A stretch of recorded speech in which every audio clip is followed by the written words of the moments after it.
Okay, I'm going to show you how to put food on your plate and how to tell the difference between a vegetarian and a non-vegetarian meal. Okay, so we'll zoom in on my plate on the countertop here so you can see what food I'm having today for lunch, how I'm going to put together. This can look different for you depending on what you're having for your meal, but we're getting sort of general principles today of how you put.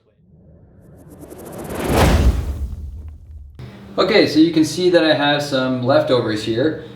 Some of this is some fresh dal that I cooked. It's a tomato dal, and so we made it really thick. So it's so thick, it's not watery at all. It doesn't come off easily. So if I wanted to, I could eat this with a roti or put it in a bowl, eat it with a spoon. It's nice and thick. Okay. So if I'm having a vegetarian meal, this dal is going to be my protein source, and so I'll take about a cupped handful. I put it on a spoon.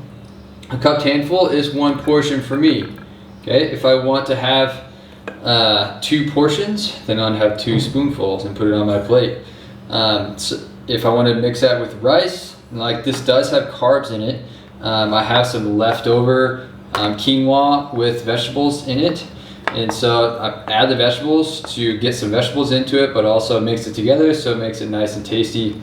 And so I'll keep that on my plate so I can consider that my carbohydrates and even a portion of veggies there. So let's say I want to have about 1 cupped handful of my carbohydrates, my quinoa with veggies there. The veggies are more of like a fist portion. The carbohydrates are a cupped handful portion, and the dal would be like a palm portion. So I get about 1 palm there. About a palm size is going to get me about 20 to 30 grams of protein.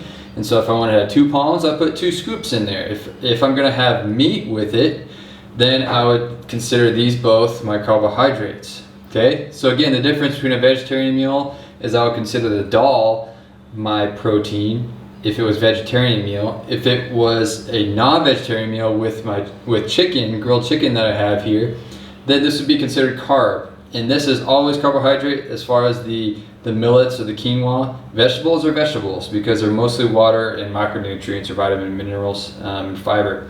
And so I'm gonna make this a non-vegetarian meal. So that gives me a couple of handfuls. I'm gonna add a little bit more here, just a little bit, because with the vegetables it adds some bulk to it. So that gives me about 1 cup handful of the quinoa rice there. And then I have another cupped handful worth of the dal. It gives me 2 portions of carbohydrates there. Again, if it was a vegetarian meal, then I would just put 2 portions of dal, and I would be able to mix it with my carbohydrate, my veggies, eat it together however I like. So I'm gonna get chicken. If I'm having non-veg again, I want to have about 2 palms worth, which ends up being about 2 small chicken breasts or about 200 grams if I was measuring it there. Now if I want some more veggies, yes, I am active.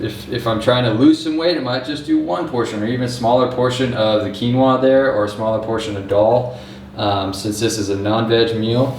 But I want to get some more veggies too. I like to have multiple portions of veggies, so I got some leftover okra or lady's finger, whatever you like to call it.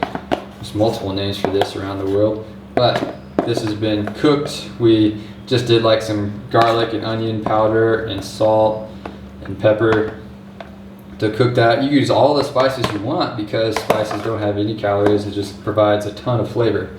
And so now you can see how this really adds up. I don't have to worry about being full. The carbohydrates overall are relatively low because I have high fiber carbs here. It's not super dense. And then I have mostly vegetables in this quinoa. Again, it's high protein, high fiber. Everything has protein in it. So even on top of the chicken, I'm getting more protein from the carbohydrates I'm eating. And then I have lots of veggies in there for my macronutrients, my water. And then of course the meat provides complete protein source. And if you're a vegetarian, having the millet or the quinoa along with the lentil is going to get you some complete proteins. And even with the peas mixed in there, I'm getting some proteins from the peas, the vegetables. So mix all of those together, I end up getting a complete protein source. And so I'm getting a lot of protein and then having quite a bit of vegetables here. So it's a really good, complete, filling meal. I don't have to worry about going hungry afterwards. I'm getting all the nutrition my body needs.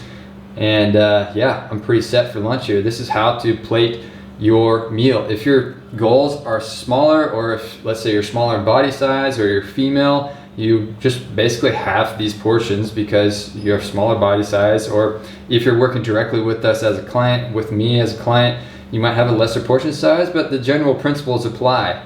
If it's a vegetarian meal, then the lentils could be your protein source. If you're not a vegetarian, then the meat becomes, or say it's an egg, becomes your protein portion for that meal, and the dal is now a carbohydrate. Even though it does contain protein in it, that's always good. And so this is about how you can plate your meals and mix and match and do all different kinds of spices you want to, all different kinds of seasonal vegetables. There's no wrong way of putting it together as far as the food choices, as long as you're using clean, lean, and fresh whole food sources.